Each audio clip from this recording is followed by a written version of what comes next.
Hello everybody and welcome back to World of Warships Legends. My name is Spartan Elite 43 and tonight we've got a special video for you guys. I'm going to be doing a history of HMS Warspite, but this time I'm going to do it a little bit differently.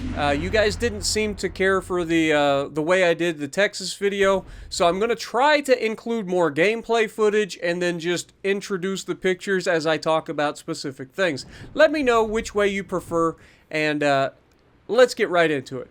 So, Warspite, the sixth warship of the Royal Navy to carry the name, was laid down on the 21st of October 1912 at Devonport Royal Dockyard, launched on the 26th of November in 1913, and completed in April of 1915, under the command of Captain Edward Philpotts. Warspite joined the 2nd Battle Squadron of the Grand Fleet following a number of acceptance trials, including gunnery trials which saw Churchill present when she fired her 15-inch guns. Churchill was suitably impressed with their accuracy and power. In late 1915, Warspite was grounded in the River Forth, causing some damage to her hull. She had been led by her escorting destroyers down the small ship's channel. After undergoing repairs for 2 months at Rosyth and Jarrow, she rejoined the Grand Fleet, this time as part of the new 5th Battle Squadron, which had been created for the Queen Elizabeth-class ships. In early December, Warspite was involved in another incident when, during an exercise, she collided with her sister ship, Barham, which caused considerable damage to Warspite's bow. She made it back to Scapa Flow and from there to Devonport for more repair work, rejoining the fleet on Christmas Eve 1915. In the First World War, she took part in what would be known as one of the worst battles Navy history, like just straight up one of the craziest naval battles of all time, the Battle of Jutland in 1916. Following the German raid on Lowestoft in April 1916, Warspite and the 5th Battle Squadron were temporarily assigned to Vice Admiral David Beatty's battlecruiser force. On the 31st of May, Warspite was deployed with the squadron to fight in the Battle of Jutland, the largest naval encounter between Britain and Germany during World War I. Following a signaling error, the battleships were left trailing Beatty's fast ships during the battlecruiser action, and the 5th Battle Squadron was exposed to heavy fire from the German High Seas fleet as the force turned away to the north, although Warspite was able to score her first hit on the battlecruiser Von der Tann. The 5th Battle Squadron then headed north, exchanging fire with both Hipper's battlecruiser force and the leading elements of Scheer's battleships, damaging Mark Graf. When the squadron turned to join the Grand Fleet, the damage from a shell hitting the port wing engine room caused Warspite's steering to jam as she attempted to avoid her sister ships Valiant and Malaya. Captain Philpotts decided to maintain course, in effect circling rather than come to a halt and reverse. This decision exposed Warspite and made her a tempting target. She was hit multiple times, but inadvertently diverted attention from the armored cruiser Warrior, which had been critically damaged whilst attacking the leading elements of the German fleet. This action gained her the admiration of Warrior's surviving crew, who believed that Warspite's movement had been intentional. The crew regained control of Warspite after 2 full circles. Their efforts to end the circular motion placed her on a course which took her towards the German fleet. The rangefinders and the transmission station were non-functional and only a turret could fire, albeit under local control, with 12 salvos falling short of their target. Sub-Lieutenant Herbert Ainsley Packer was subsequently promoted for his command of a turret. Rather than continue, Warspite stopped for 10 minutes so the crew could make repairs.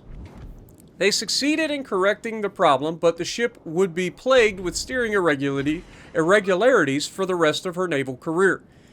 As the light faded, the Grand Fleet crossed ahead of the German battle line and opened fire, forcing the High Seas Fleet to retreat and allowing Warspite to slip away. Warspite was hit 15 times during the battle and had 14 killed and 16 wounded, among the latter Warrant Officer Walter Yeo. who became one of the first men to receive facial reconstruction via plastic surgery. Although she had been extensively damaged, Warspite could still raise steam and was ordered back to Rosyth during the evening of the 31st of May by Rear Admiral Hugh Evan Thomas, commander of the 5th Battle Squadron. Whilst traveling across the North Sea, the ship came under attack from a German U-boat. The U-boat fired 3 torpedoes, all of which missed their target. Warspite later attempted to ram a surfaced U-boat. She signaled ahead for escorts, and a squadron of torpedo boats came out to meet her. They were too slow to screen her effectively, but there were no more encounters with German vessels, and she reached Rosyth safely on the morning of the 1st of June, where it took 2 months to repair the damage from Jutland. From 1916 to 1918, upon the completion of her repairs, Warspite rejoined the 5th Battle Squadron. Further misfortune struck soon afterwards when she collided with Valiant after a night shooting exercise, necessitating more repair work at Rosyth. Captain Philpotts avoided reprimand on this occasion, but was moved to a shore-based job as a naval assistant to the new First Sea Lord Admiral Jellicoe. He was replaced by Captain de Bartolome in December of 1916. In June of 1917, Warspite collided with a destroyer but did not require major repairs. In early April of 1918, she joined the Grand Fleet in a fruitless pursuit of the German High Seas Fleet, which had been hunting for a convoy near Norway. In 1918, Warspite had to spend 4 months being repaired after a boiler room caught fire. Captain Hubert Lenz relieved Captain Bartolome. On the 21st of November, he took Warspite out to escort the German High Seas Fleet into internment at Scapa Flow, following the signing of the armistice. In the Second World War, Warspite's first task was to escort convoy HX-9 carrying fuel from Nova Scotia to the UK. She was diverted northlands in pursuit of the German battleship Scharnhorst and Gneisno, which had sunk the armed merchant cruiser Rawalpindi north of the Faroe Islands, but failed to make contact. In April of 1940, Warspite had started her voyage back to the Mediterranean when the Germans invaded Denmark and Norway. She rejoined the home fleet on the 10th of April and proceeded towards Narvik. On the 13th of April, Vice Admiral William Whitworth hoisted his flag in Warspite and led 9 destroyers, 3 sweeping mines, and 6 in an offensive role into Ofotfjord to neutralize a force of 8 German destroyers trapped near the port of Narvik. Her Fairey Swordfish floatplane sank the German U-boat U-64 with 250-pound bombs, becoming the first aircraft to sink a U-boat in the war. The Swordfish continued to provide accurate spotting reports during the early afternoon, which were arguably more important to the course of the battle than the Warspite's guns. The British destroyers soon opened fire on their counterparts, which had almost exhausted their fuel and ammunition following the First Naval Battle of Narvik. All were sunk during the action. Warspite destroyed the heavily damaged Z-13 Erich Kolner with broadsides while damaging Z-17 Dieter von Roeder and Z-12 Erich Geiss. Dieter von Roeder had to be scuttled, with Erich Geiss was sunk in conjunction with destroyers. The Second Naval Battle of Narvik was considered a success. She remained in Norwegian waters, participating in several shore bombardments around Narvik on the 24th of April, but these proved ineffectual, and she returned to Scapa Flow prior to being redeployed to the Mediterranean on the 28th of April. In the Mediterranean from 1940 to 1941, the Battle of Calabria, or I'm assuming it's Calabria. Warspite arrived safely in Alexandria before Italy entered the war on the 10th of June 1940. Admiral Cunningham took the fleet to sea on the 7th of July to meet 2 convoys traveling from Malta to Alexandria. Knowing that part of the Italian fleet was escorting its own convoy to Tripoli, Cunningham hoped to draw the Regia Marina into battle by sailing towards the toe of Italy to cut them off from their base at Taranto. The two fleets eventually met 30 miles from Puttastilo at the Battle of Calabria on the 9th of July, 1940. Initially, the Allied cruisers armed with 6-inch guns were outranged by the 8-inch guns of their heavier Italian counterparts and disengaged. Seeing that they were under pressure, Cunningham took Warspite ahead to assist his cruisers.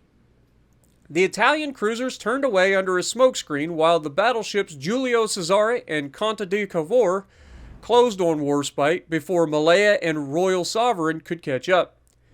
During the battle, Warspite achieved one of the longest range gunnery hits from a moving ship to a moving target in history, hitting Giulio Cesare at a range of approximately 24 kilometers or 26,000 yards. The other being shot from Scharnhorst, which hit Glorious at approximately the same distance in June of 1940. The shell pierced Giulio Cesare's rear funnel and detonated inside, blowing out a hole nearly 6.1 meters, which is 20 feet across. While fragments started several fires and their smoke was drawn into the boiler rooms, forcing 4 boilers offline as their operators could not breathe, which reduced the ship's speed to 18 knots. Uncertain how severe the damage was, Campione ordered his battleships to turn away in the face of superior British numbers, and they disengaged behind a smokescreen laid by Italian destroyers.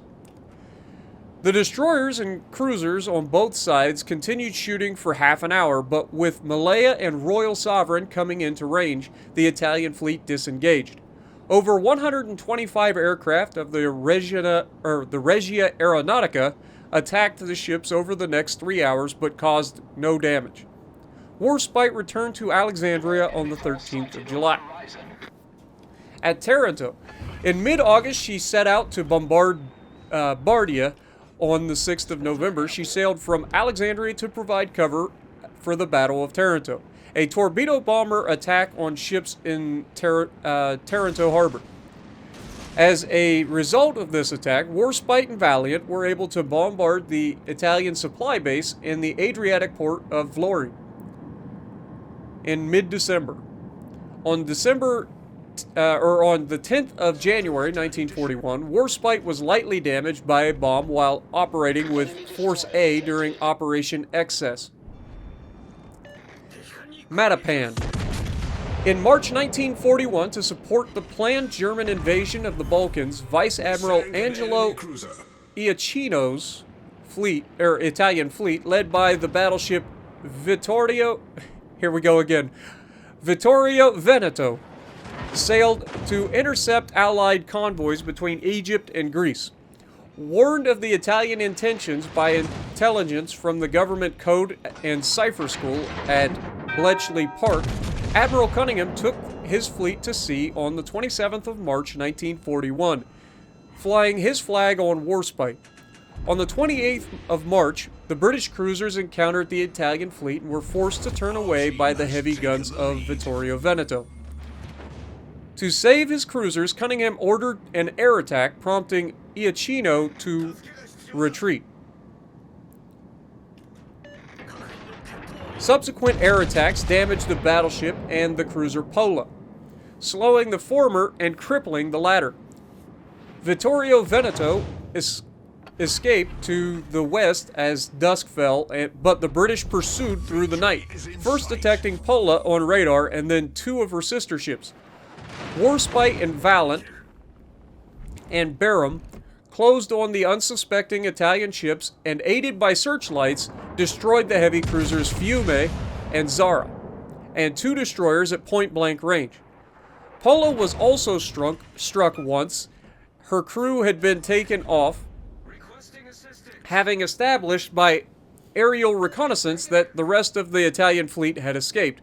Warspite returned to Alexandria on the 29th of March, surviving air attacks without suffering casualties.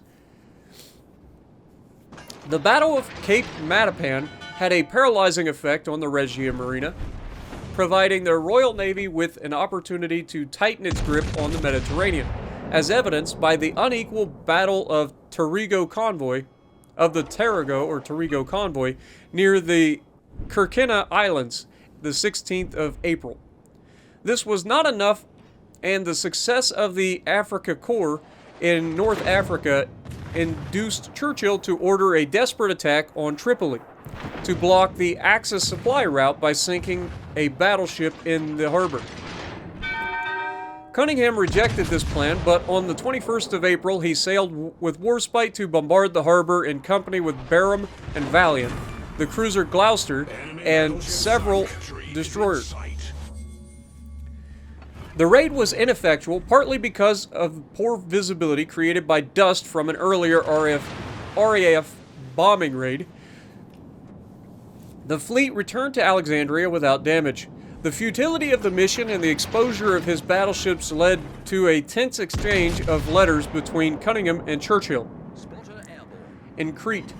During the Battle of Crete, Warspite was used as a floating anti-aircraft battery and, like many other ships, suffered severe damage from German air attacks on the 22nd of May. A 500-pound bomb damaged her starboard 4-inch and 6-inch batteries, ripped open the ship's side, and killed 38 men. She was able to make it back to port under her own steam, but the damage could not be repaired in Alexandria, and it was decided that she would have to be sent to Bremerton on the west coast of the United States.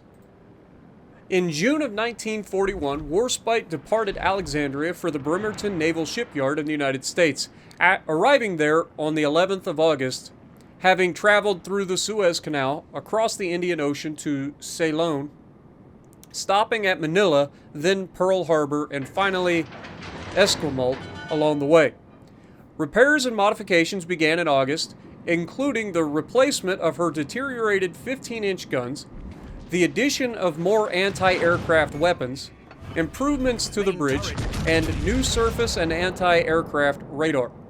Warspite was still at the shipyard when the Japanese Navy attacked Pearl Harbor and went on alert, as she would have been one of the few ships in the harbor which could have provided anti-aircraft defense should the Japanese have struck east. She was recommissioned on the 28th of December and undertook sea trials near Vancouver before sailing down the west coast of the U.S. and Mexico, crossing the equator and arriving in Sydney on the 20th of February 1942. She joined the Eastern Fleet at Trincomalee in March of 1942.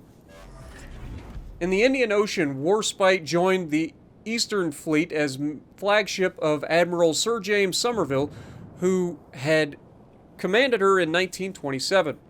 Initially, Warspite was based in Ceylon, forming a fast group with the aircraft carriers Formidable and Indomitable, 4 cruisers and 6 destroyers. In March, Somerville received intelligence indicating that Japanese fast cruiser strike force was heading towards the Indian Ocean, and he relocated his base to Adu Atul in the Maldives. Vice Admiral Chuichi Nagamo used 5 carriers and 4 battleships in the Indian Ocean raid, a naval sortie into the Indian Ocean in April, attacking Allied shipping and bases in the Indian Ocean and the Bay of Bengal. Somerville's fleet was outnumbered and outclassed, but he hoped to get close enough to launch a nighttime torpedo bomber attack. Warspite's fast group set sail to intercept on the 4th of April. Detecting the Japanese attack on the cruisers Cornwall and Dorsetshire, and later a scouting aircraft from the cruiser Tone, the fleets did not meet. Warspite withdrew to Adu Atul and then to Kilindini on the East African coast to protect the convoy routes. The Japanese believed that she was still in Sydney and ordered the attack on Sydney Harbor. During May and June, Warspite continued to act as Somerville's flagship, carrying out exercises with other elements of the fleet and shore-based aircraft in Ceylon. In early June, she was sent to hunt the Japanese auxiliary cruisers Eikaku Maru and Hokaku Maru. near the Chagos Archipelago, but failed to find them. In August, she was involved in Operation Stab, a simulated attack on the Andaman Islands to distract the Japanese from U.S. preparations to attack Guadalcanal. She covered the landings at Mahajanga and Tamatave during the Battle of Madagascar and an Allied invasion in September. Her surface radar was replaced in Durban in October, and Captain Packer, her former assistant gunnery officer at Jutland, took command in January of 1943. The remainder of Warspite's cruise was uneventful. She underwent a short refit in Durban in April and returned to the UK in May of 1943, having sailed approximately 160,000 miles since the war began. Back in the Mediterranean, she underwent a short refit in May and another attempt to fix her steering problem, then joined Force H at Scapa Flow, departing on the 9th of June for Gibraltar in company with 5 other battleships, 2 carriers, and 12 destroyers. Assigned to Division II with Valiant and Formidable, she returned to Alexandria on the 5th of July in preparation for Operation Husky, the Allied invasion of Sicily. Division 1 and 2 rendezvoused in the Gulf of Sirte on the 9th of July and covered the assembling convoys. Warspite was detached to refuel at Malta on the 12th of July, the first visit by a British battleship since December of 1940. On the 17th of July, she bombarded Catania in support of an unsuccessful attack by the 8th Army. Although her steering problem temporarily delayed her taking up position, she returned to Malta at high speed on 18th of July, avoiding several air attacks during the night. On her return, Admiral Cunningham inadvertently coined the nickname by which she would be known thereafter when he signaled, "Operation well carried out. There is no question when the old lady lifts her skirts, she can run." Between the 2nd and 3rd of September, Warspite and Valiant covered the assault across the Straits of Messina and bombarded the Italian coastal batteries near Reggio. Between the 8th and 9th of September, Force H, covering the landings at Salerno, came under fierce German air attack and narrowly avoided being torpedoed. The resolve of the Italian government had already been wavering by the time the Allies' victory in North Africa. The invasion of Sicily and air attacks on mainland Italy encouraged negotiations. They signed an armistice on the 3rd of September, which took effect on the 8th of September. Anxious to ensure that the Germans did not acquire an additional 200 warships, the Allies insisted that the Regia Marina must sail for Allied ports. 3 days later, Warspite met and led elements of the Italian fleet, including Vittorio Veneto and Italia, into internment at Malta. She repeated this process on the 12th of September for her opponent from the Battle of Calabria, Giulio Cesare. On the 14th of September, Force H was recalled to the UK to begin preparations for the invasion of France, but Warspite and Valiant were detached to provide support for Allied forces at Salerno. Although the Italians had surrendered, the Germans had anticipated this and moved forces into position to block the Allied landings. The American forces near Battipaglia were in a precarious situation following German counterattacks. After arriving off Salerno on the 15th of September, Warspite bombarded an ammunition dump and other positions around Adavila, Salentina, demoralizing the German forces and providing time for Allied reinforcements to arrive. Overnight, the fleet came under intense air attack, but she was able to continue bombardment duties the next day. However, early in the afternoon, she was attacked by a Luftwaffe squadron of Focke-Wulf FW-190 fighter bombers, and then from high altitude by 3 Do-217 bombers from KG-100 armed with an early guided bomb, the Fritz X. She was hit directly once. A second near miss ripped open the torpedo bulges, while the third missed altogether. The bombs that did hit her struck near the funnel, cutting through her decks and making a 20-foot hole in the bottom of her hull, crippling her. Although the damage had been considerable, Warspite's casualties amounted to only 9 killed and 14 wounded. She was soon on the journey to Malta, escorted by the anti-aircraft cruiser Delhi and 4 destroyers while being towed by the United States Navy tugs. Towing a ship of Warspite's dimension proved difficult, and at one stage she broke free all tow lines and drifted sideways through the Straits of Messina. She reached Malta on the 19th of September and undertook emergency repairs before being towed to Gibraltar on the 12th of November. Warspite returned to Britain in March of 1944 to continue her repairs at Rosyth. Captain Packer was mentioned in dispatches for his actions bringing the ship to Malta. The second time, he had limped into port on board a heavily damaged Warspite. In northwestern Europe, from 1944 to 1945, at Rosyth, Warspite's 6-inch guns were removed and plated in, and a concrete caisson covered the hole left by the German missile. One of her boiler rooms and the X-turret could not be repaired, remaining out of action for the remainder of her career. She left Greenock on the 2nd of June 1944 with 6 15-inch guns, 8 4-inch anti-aircraft guns, and 40 pom-poms, joining Bombardment Force D of the Eastern Task Force of the Normandy invasion fleet off Plymouth 2 days later.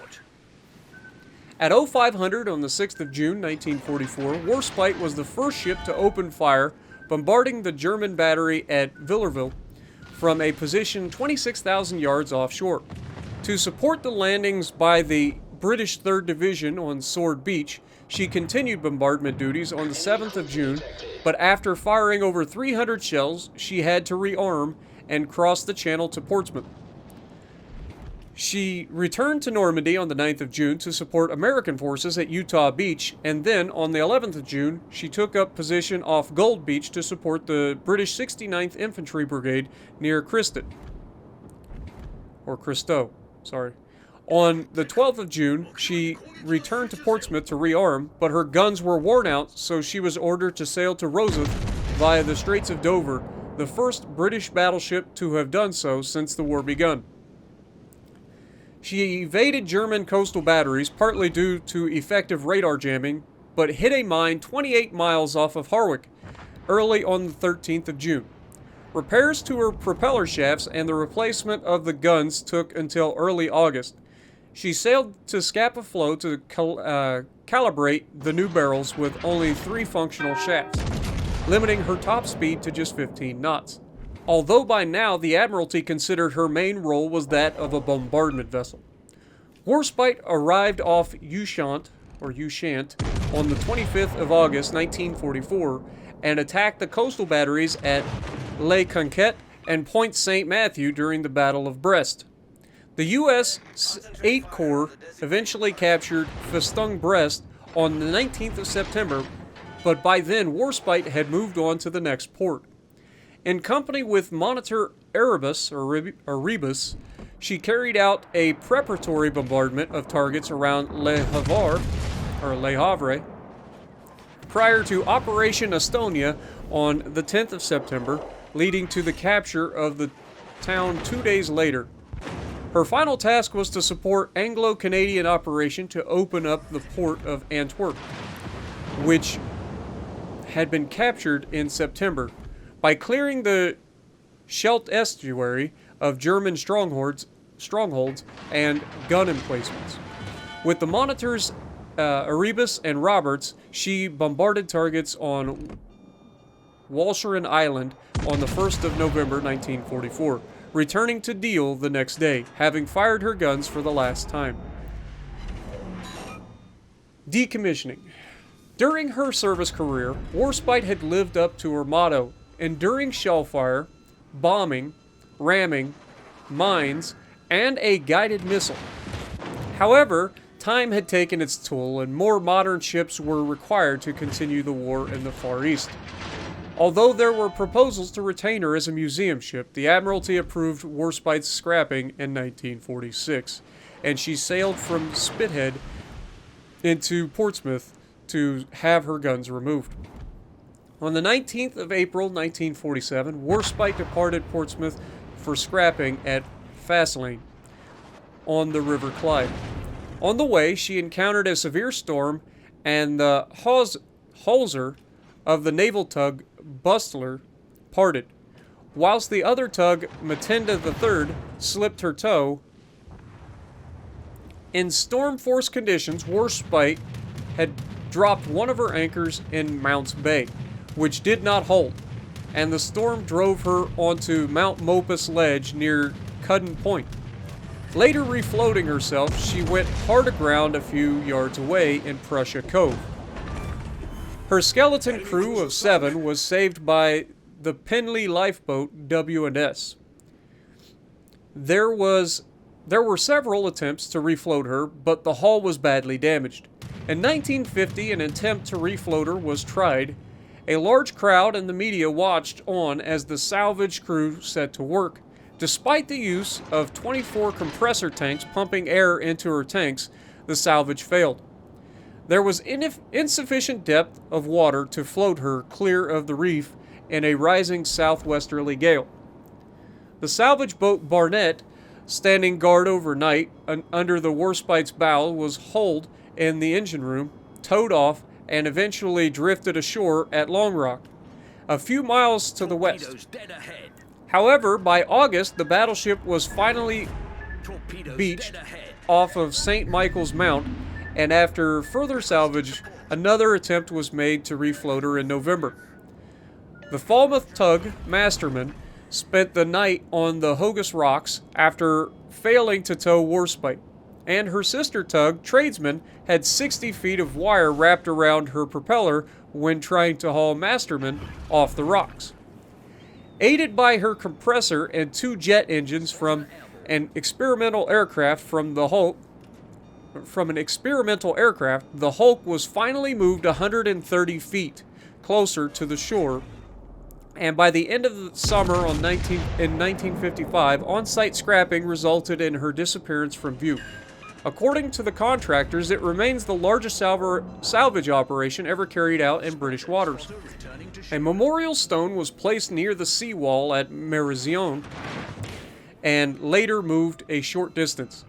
The stone was unveiled by Admiral Sir Charles Madden, and prayers were read by a former crew member.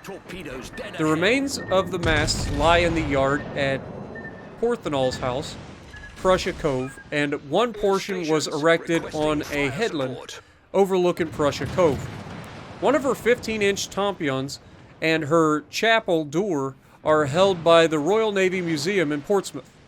Her nameplate was held by the pub, the Wink, in Lamorna, Cornwall, but has since been sold at auction. Her ship's wheel was given by King George VI to King Haakon VII of Norway in 1947, who later gave it to the city of Narvik. It is kept in the City Hall of Narvik. Timbers from the ship would also be used to create commemorative souvenirs of various types, such as ashtrays and letter openers. The Warspite earned 15 of the 20 battle honors awarded to the Royal Navy ships of this name for her participation in the following battles. During the First World War, she participated in the Battle of Jutland in 1916. During the Second World War, she took place in the Atlantic in 1939, Narvik in 1940, Norway in 1940, Calabria in 1940, the Mediterranean in 1940, 41, and 43, Malta convoys in 1941, Matapan in 1941, Crete in 1941, Sicily in 1943, Salerno in 1943, English Channel in 1944, Normandy in 1944, Biscay in 1944, and Walcheren in 1944. Well, I hope you guys have enjoyed the history of the Warspite. It is one of the most honored ships of all time. Its stubbornness in battle, its refusal to go down, and the absolute, like, incredible way that this ship performed throughout its entire lifespan, and the length of the service as well. I mean, you got to think, like, this thing went through World War I and World War II, and was very active in both. Or at least, it was very active in one battle in World War I, and it was heavily damaged during the Battle of Jutland.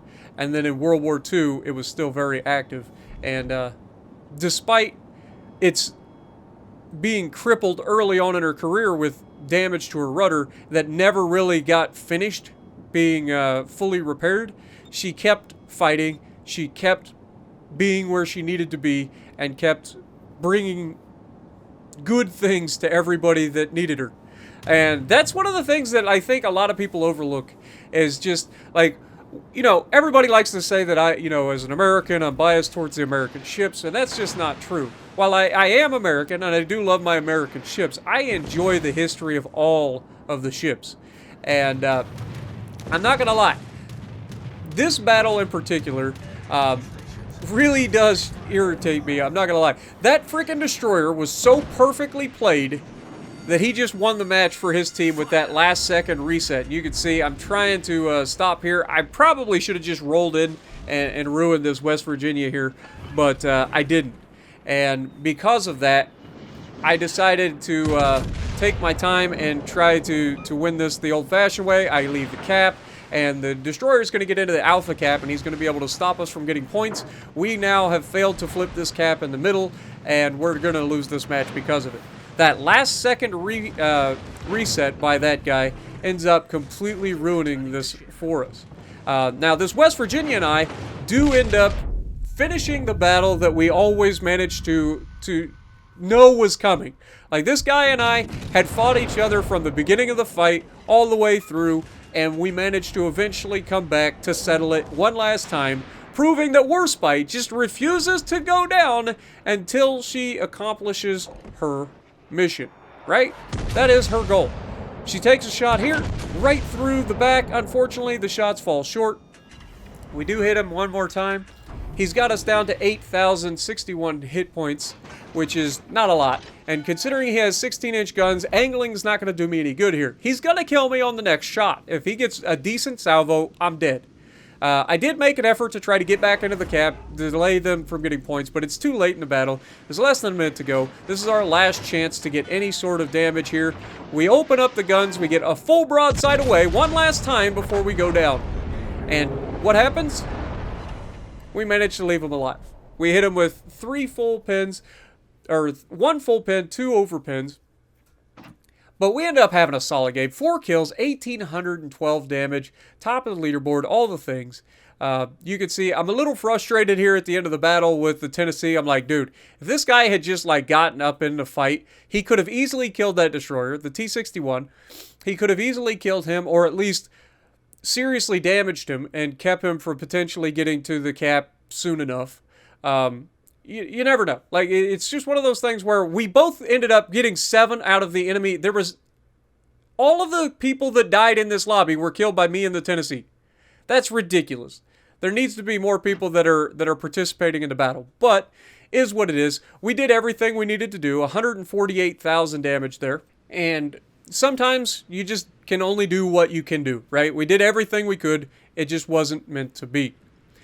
Now, I get a lot of crap because I like to say things like, well, I prefer the Queen Elizabeth over the Warspite in the game.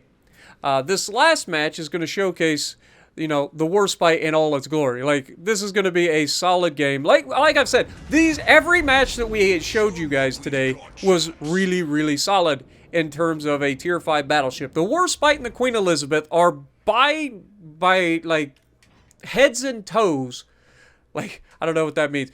They are well over everybody else at the tier. Tier 5 has a lot of good ships, but the 2 best battleships in the game at Tier 5 are, no doubt about it, Warspite and Queen Elizabeth. It just does not get any better. They have everything. They can be tanky. They have overmatching guns. They have faster fire, or faster load times than every ship at the tier, I'm fairly confident, in terms of the battleships anyway. And on top of that, they're decently quick as well, and they're agile. There's no downside to these ships. They don't have any downside. They really don't. Warspite and Queen Elizabeth are the best battleships at the tier, bar none. And we're going to showcase that in this last battle. As we push forward, we're going to head towards sea. We are in, obviously, northern waters. And we're going to try to take a shot. We've got the Pensacola off our bow, and you can see I'm salivating at seeing a Pensacola when I've got British AP, right? Like, I am actually salivating. Like, anytime you see a Pensacola in a battleship, you're salivating. And if you're in a British battleship, you're really salivating because you know you're not likely to overpin them. Now, the Warspite does have more penetration than the Queen Elizabeth, which does lead to more overpins. But you can see with a Nelson in the game that we are definitely not top tier. So this battle is actually going to come down to, you know, quite a contribution from us once again in order to try to give us the best chance that we can to win this match. And honestly, the enemy team's just going to get run over here. We are going to put ourselves in a good position the entire way. We're going to hit ships at the right time to do the best that we can, and we're going to put ourselves in a position to absolutely annihilate the enemy team. So Laga here, we've got a shot blindly over the top of the island. We use auto aim to get us close, and then we kind of adjust it where we think we need to hit based on, you know, what we are experienced at. Well, unfortunately, he does stop again, and those shells end up missing. Somebody managed to hit him, and you can see my next shot, I see a Pensacola, I'm like, okay, well, I know where my shot's going. This guy's sitting here, he's clearly AFK, he's not actually playing, he's just sitting there dead in the water, and so we're going to go ahead and try to remove that threat. Pensacola is a very dangerous ship if left unattended. Okay, that thing can be nasty, but it's also incredibly easy to remove if you hit it really well. Now, of course, we're shooting at the narrow profile of the Pensacola, which makes him harder to shoot, but you saw we hit him for 12,000 damage right off the bat. It's going to be a thing. Now, we're in the cap. We're helping get this base capped as quickly as possible. You can see our team is grabbing the A cap as well. The enemy team has kind of put themselves in positions behind islands all over the map. And this is going to lead to them losing this match because you can't give up every single spot on the map. Like, you give up this kind of positioning, you can see I'm aiming. I don't want to aim blind here. I want to look, see where he's headed, what he's doing. You can see he's kind of angled away. He's turning away, so we aim high out in front to try to make sure that we get a good shot on the Laga. And a good shot we actually do, managing to get our first kill of the game. And Pensacola has been hit since the last time we shot him. But we're going to go ahead and turn towards him and then have the front guns go. And then we're also going to go ahead and do the little dreadnought shuffle that we love. And you can see the destroyer recognizes that the guy is not playing, so he goes ahead and opens fire on him as well. Everybody sees an AFK ship, they want to take a shot, right? Like, it's a guaranteed damage. And then, of course, we get the finishing blow on him, which is only right considering we took, you know, the most damage off the guy to begin with. But we're going to go ahead and start making our turn from the Charlie cap over to the middle of the map. The guys that are at the Alpha cap still trying to cap, albeit not the best strategy considering you know that there are two Nelsons coming towards you. They were spotted. You know that that's a thing. Now, the carrier makes a huge mistake here, gets himself spotted, and we're going to be able to absolutely tear him apart. Now, you'll notice that I am in a division with Soviet in this one, so our carrier is doing a good job of spotting him. And this was about the time that I let Soviet know that there is a destroyer in the Bravo cap right next to him. He should probably, you know, pay attention to that. Now, I know he wants to spot the carrier, and he did his job, and we're going to be able to end the carrier here between us and the other ships. I fire 2 guns from the rear of the ship out at the Ark Royal. Unfortunately, Soviet manages to get the kill on him, but that's fine. We're going to put ourselves in a position to attack these Nelsons. Again, trying to defend our teammates as best we can, catching these guys broadside and eventually going straight at them. Now remember, Nelson is extremely dangerous. It's got 16-inch guns. It has the nastiest HE at the tier. It's not even close. And it is generally a ship that is widely regarded as very, not tanky, but survivable. And the reason because it has a gigantic super heal. It's basically a Conqueror at tier 6. Like, it is nasty. It's got nasty HE. You can see I'm anticipating him beaching here, so I'm waiting for him to finally beach. I don't want to fire my guns because we already know that the aiming system in this game is screwed up. If you fire your guns and then somebody runs aground, your shells, despite where you aim them, will still track for the guy who's moving forward.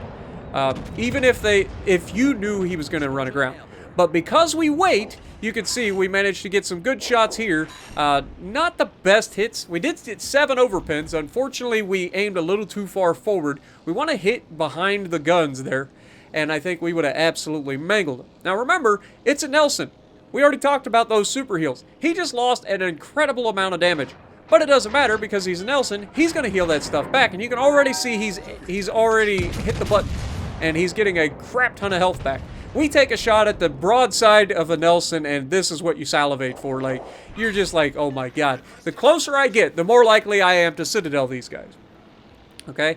Currently coming in at a kind of a steep angle. We want to get a little bit closer, guarantee those shots to go straight into that Citadel. Nelson is easy to Citadel, especially at medium to short range. Like, it is no brainer. You're gonna Citadel this thing at any sort of medium and close range if you have 15-inch guns and above. If they bow tank you, you go straight through the bow and you Citadel them. If they go broadside, you can see our shells actually go long there. When I aimed that shot, he was still kind of going in a straight line, and then he kind of turned towards us at the last second, so my shot ended up going long on that one. That being said, I am now in a danger zone because I have 2 Nelsons who are both fully capable of absolutely ruining me at 8 kilometers from me. One of them just loaded AP, and you can see the amount of damage they did. Now, of course, we do have 5 heals on this ship. We run the Azure Lane Nelson build, but we don't run Big 7. And you can see we just punch straight through his bow. Because just like us, he has a 25mm or 26mm bow. So we can overmatch it with 15-inch guns. And so, despite the fact that he has bigger guns than us, and there are 2 of them, we're in the same sort of situation. And some would argue that I'm in a better situation because I'm in a more agile ship, I have a faster reload, and I can get all of my guns to bear every single time I need to. And there we get the double Citadel on the Nelson straight through the bow side plating, and we close on the second Nelson with a Warspite who is also shooting at us, and you can see we're in a little bit of a bother here. Just a little bit of a spot of bother. And here, for the life of me, I can't figure out why this Nelson's just like, nah, I won't shoot you, I'll shoot the other battleship.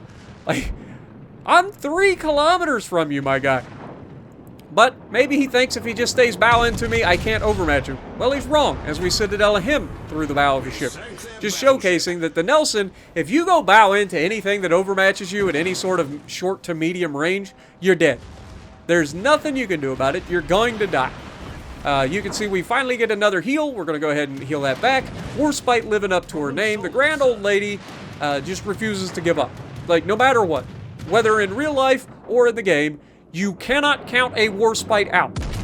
That being said, we're also fighting a Warspite, and that Warspite enters this fight with a lot more hit points than we do.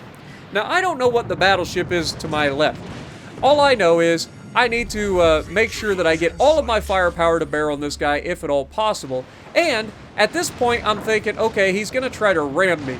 And so I place myself in position to get ready to ram. And after he loses all of his hit points, I'm like, oh, I'm not even ramming. I'm going to get all my guns to bear. I should be able to do enough damage through the bow here to finish him off. And so we take the shots, and we get the Citadel, which is rare on a Warspite, and we finish him out. So, I hope you guys enjoyed this history of vid. I tried to do it a little bit different for you guys. We still get all of the history of the ships. We still get the pictures that I love to add in, the historical pictures, but you get plenty of gameplay to keep your attention. 120,000 damage, Kraken Unleashed, top of the leaderboard, 2,457 base XP. Let me know if you guys enjoy this format better, and if you like what I'm doing, punch the like button, leave a comment below, subscribe to the channel if you haven't already, and as always, I will see you in the next video. But I'm going to go ahead and leave off with some of the pictures that I found on the internet of HMS Warspite in action, or the damage from the Battle of Jutland, so you guys can get a feel for just how ridiculous that fight was. So let me know what you guys think down in the comments below, and if you like what I'm doing, punch the like button, leave a comment below, subscribe to the channel if you haven't already, and as always, I will see you in the next video.